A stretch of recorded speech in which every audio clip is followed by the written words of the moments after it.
Welcome back, teacher friends, to the Art of Teaching Business podcast. This is episode number 3, and I'm your host, Denise Leigh.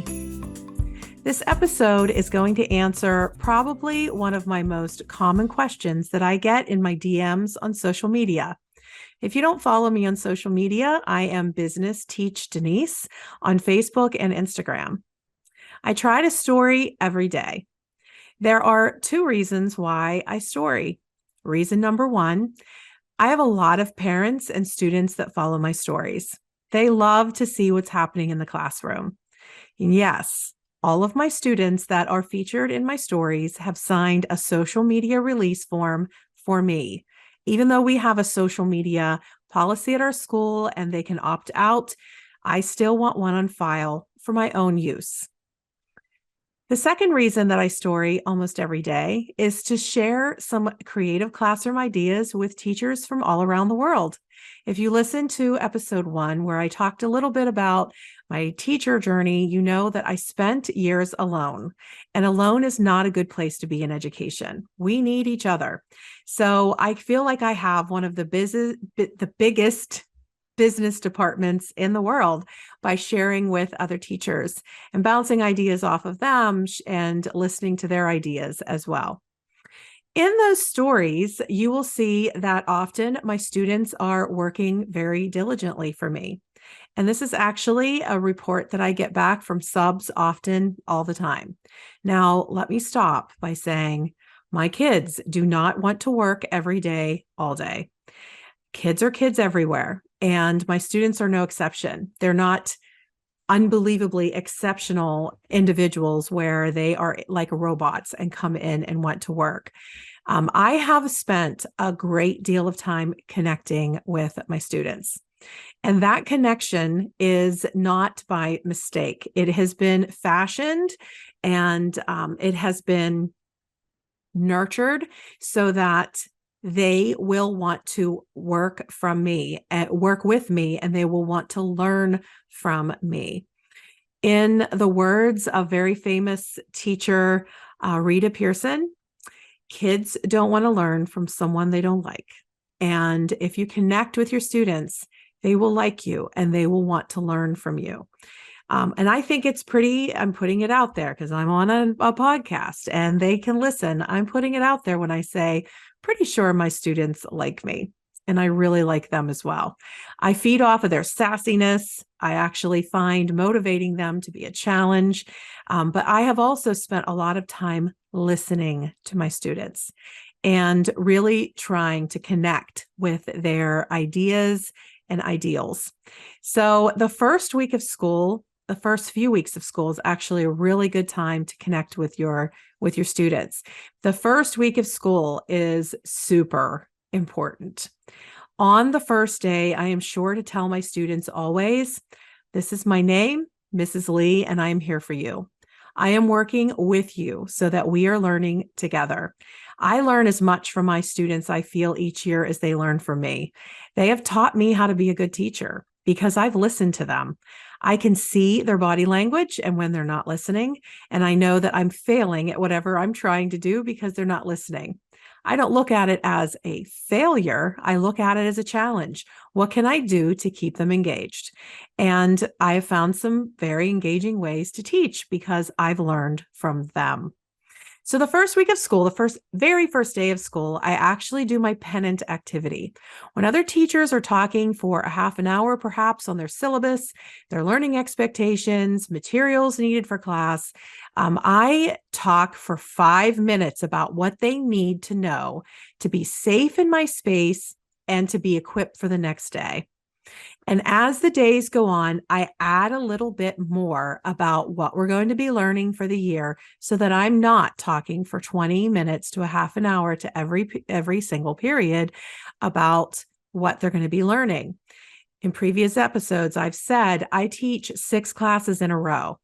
A girl ain't got time to be talking that much on the first day of school. So the Pennant activity is actually featured free in my store. Business Ed with Denise Leigh on Teachers Pay Teachers. I will actually link that resource in the show notes. And it's a pennant asking students about their favorite brands, labels, and businesses. I actually spend a couple of minutes talking about my favorite brands, labels, and businesses, and I will actually project a few up on the Promethean board.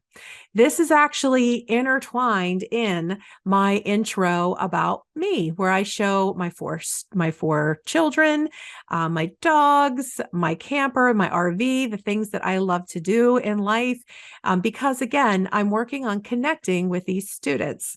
So I want them to show me the businesses, brands, and labels that they love. And so the first day of school is all about coloring that pennant. I make sure that they know these are going to be hanging in the classroom, and incorporate colors that kind of represent you as a brand. I learn so much when I review these pennants. I learn about businesses, brands, and labels that I can use for examples in my classroom to get their attention, because these are businesses, brands, and labels that they love. I want to talk about things that they love in order to get their attention. And I do just that. I make sure that I display every single one of them. If they don't want to put their name on it, they don't have to. They turn them in, I put them up, and they hang the entire first 9 weeks, the first quarter of our year. The rest of the week, I do America Runs on Business, the first week of school.